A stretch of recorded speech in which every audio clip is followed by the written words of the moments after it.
final speaker of the day is John Richardson, and I feel like I'm going to sort of introduce a movie trailer or something. It's a tale of golf and intrigue and books and Amazon and movies and movie actors, and it's fantastic. So anyway, I'm not going to steal John's thunder. I'd like to welcome John Richardson. Thank you. I'm a wee bit of a wanderer, actually, so I need to be very careful not to do this. Isn't that right? It's nice to come into a warm room at the last session after somebody with a £140 million business. So, I'm John Richardson. I've written a book. I did quite a lot of these talks in various ways all over the place. And one of the big problems that I always have is I speak too fast. And I do a lot of joint ventures, as Richard alluded to earlier on, sometimes with people who have big golf lists in America. And recently I did one on the guy with this guy, and he got an email back from one of his old boys, as he talks about them, because the golfing market is dominated by old boys who bizarrely do have very good internet access generally.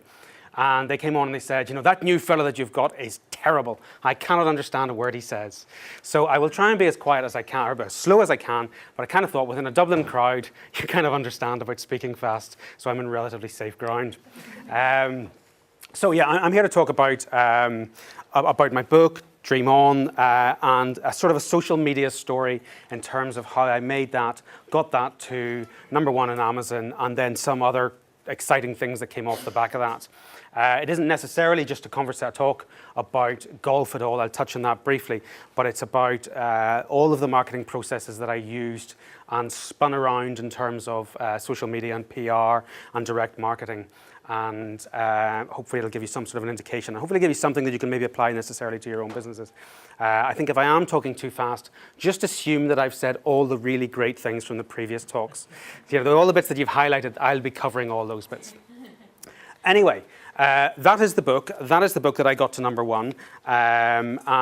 I think, as I say, it is always slightly intimidating to come on after somebody with a £140 million business. Sometimes I do these talks, and you come on after people who said, this is my first business success. This is my first business success. I made all of this money doing this, and then we did this, that, and the other. That is not me. I took 4 years to get my A-levels for a start, if I can just give you some context. It's not necessarily I went to Harvard and did all this. I eventually got my A-levels, eventually got out of the house, much to the enormous relief of my parents, and I went to university in England and did a degree in business studies. And during that degree, which was a sandwich degree, I don't know whether they still call it that, where you do you do a year out in industry, I had my one and only job. And that job was within the direct marketing part of a life insurance company in Bournemouth. And I spent about 15 months working with a very clever guy and understanding direct marketing. And I'll come back to that later on when I go through some more of the saga, because it's a very crucial part of how I have then necessarily tried to apply the principles of direct marketing and laterally then PR into the promotion of the book and a few other things as well. So I, as I say, faffed about, did my A-levels, and eventually got my degree and came back to Northern Ireland. And this was 1991. In 1991 in Northern Ireland, obviously, we were still shooting and bombing each other on a very regular basis. And no matter how clever you thought you were, you did not come back and get great, wonderful graduate degrees or graduate jobs. So I set up a sandwich bar with a friend of mine, and we ended up, by the time I was 28, with actually, bizarrely, the largest sandwich business in Ireland. So we had 60 staff, vans going up and down, north and south, and my wife always insists that I seem to need an awful lot of praise, so I'd like her to give me a little bit of praise for having the largest sandwich business in Ireland at 28. All right, thank you. But at the age of 29, we'd gone bust. So there's a bit of a theme that'll start to appear within that. We actually were in the right business at the right time. I'm not saying we didn't do everything right, but or didn't do lots of things wrong, but we did do some good stuff. But basically, we grew far too fast. We brought in a partner who stole a lot of money from us. But basically, we grew too fast. We made a lot of really fundamental mistakes within that business. So that's the high, and then straight down to the low. Lost everything and sort of standing in the street, licking my wounds, and getting my ego under check for not being maybe the world's greatest businessman. So we then opened a sequence of fish and chip shops, which actually did very well again, and we won all sorts of awards within those, and were voted the best fish and chip shop in Ireland.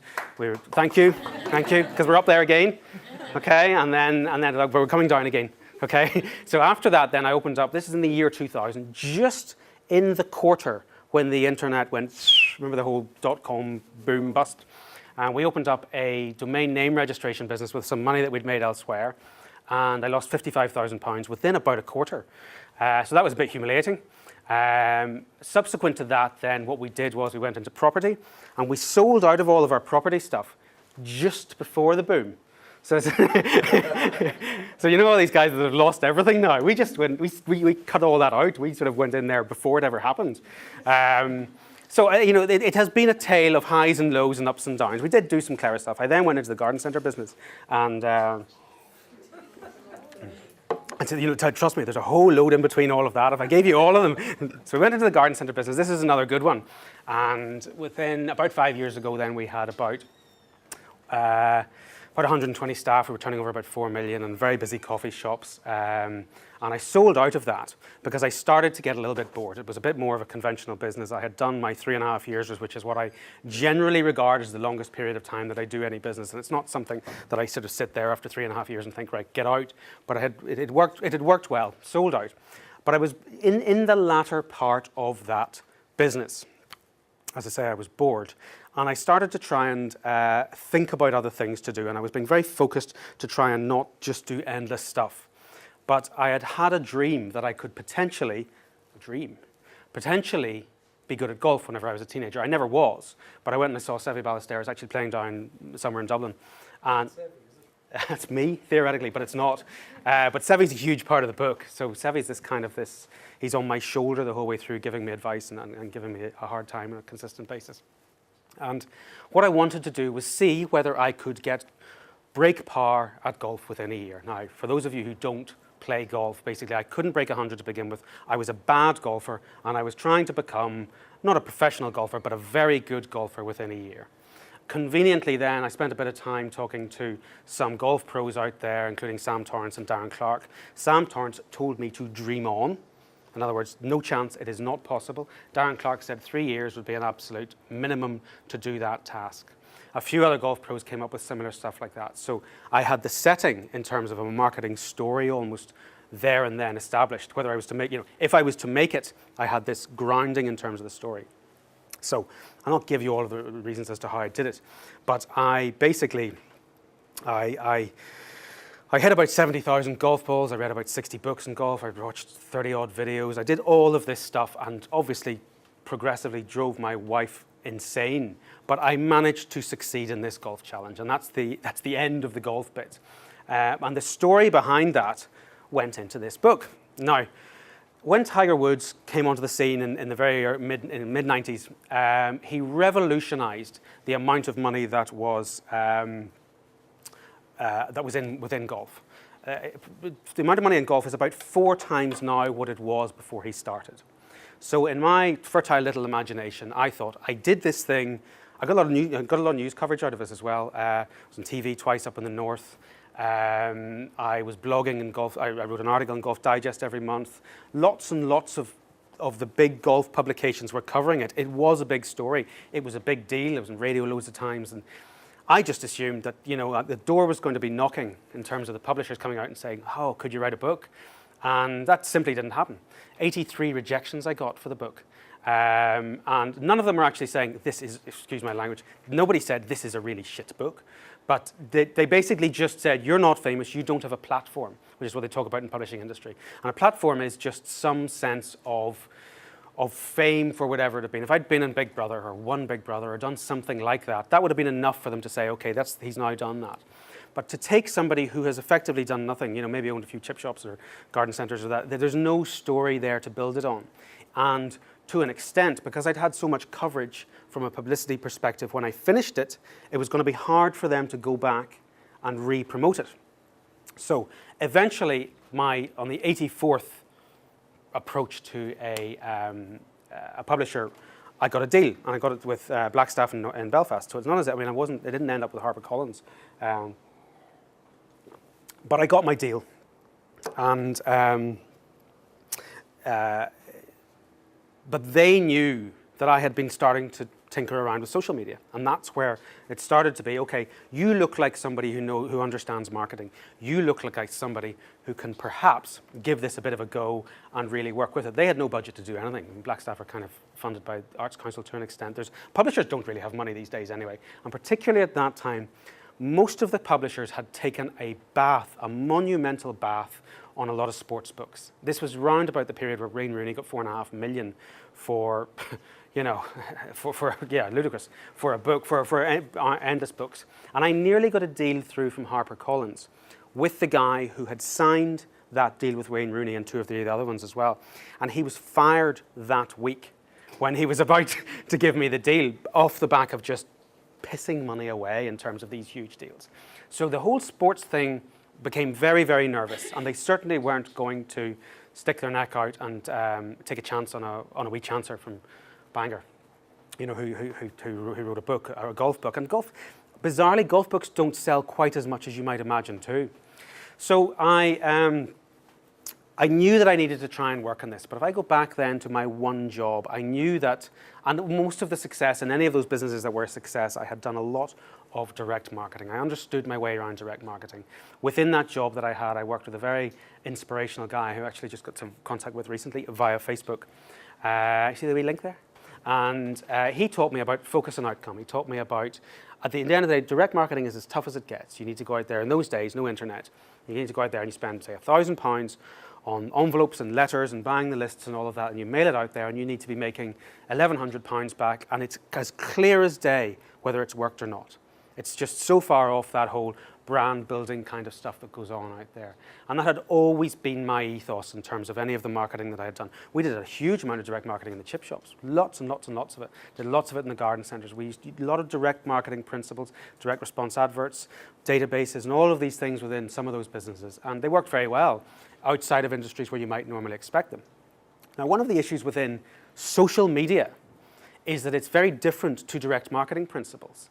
It's kind of so far off that clarity of outcome. People think that they can go out and get umpteen thousand followers on Twitter. I mean, if I wanted to, and it sounds glib, it wouldn't take me long to get about 100,000 followers on Twitter, because there are ways that you can sort of game the system. You can make yourself look fantastically popular within those a lot of those social media communities, but it doesn't really represent anything. And one of my issues with social media at that stage was that people were not looking at it as something that they had a very clear outcome focus, that they knew exactly what they were trying to get out of it. So within, as I say, the highs and lows of my career, I ended up sort of ultimately staggering and stumbling upon this sort of a model that I use basically in different formats for all of my businesses, and I also use with clients that I work with at the moment now as well. Now, this came to me out of a concept called the source of the Nile, which came from a guy called Mark Joyner, who's a very clever internet marketer. And what he talks about is that actually there really is no source of the Nile. The Nile comes through from lots and lots and lots and lots of tributaries. So he talks about you having a very clear, let me see, there we go. You have a very clear outcome, and this was it in my case. I'll go through this in a second. I wanted to gather email addresses. And I was using all of these tools. These were effectively my tributaries, as it were, in terms of feeding people through to my outcome, for my initial outcome for how I was going to try and promote this golf thing. Now, it sounds bizarre, but actually, the book, once I had it published, is just one of those things. I was never trying to make money in the book. It's almost impossible to make money in a book unless you're J.K. Rowling. You know, these kind of books you don't make money on. I mean, I can still, even though there's some of those books that, even though it's sold an awful lot of books, through certain levels of the discount, I can be paid as low as 38p for a copy of the book that's sold. So there's no money in books unless you sell hundreds and hundreds of thousands of books. So this source of the Nile thing means that basically you need to be identifying, for whatever it is that you're doing, whatever your business may be, you need to be looking at what is your initial outcome, and I'll come on to different outcomes in a bit, within the business. And my outcome was generating email addresses so that I could make an initial sale. And I'm not talking about book sales, I'm talking about online sales of a improvement course that I put together off the back of the golf.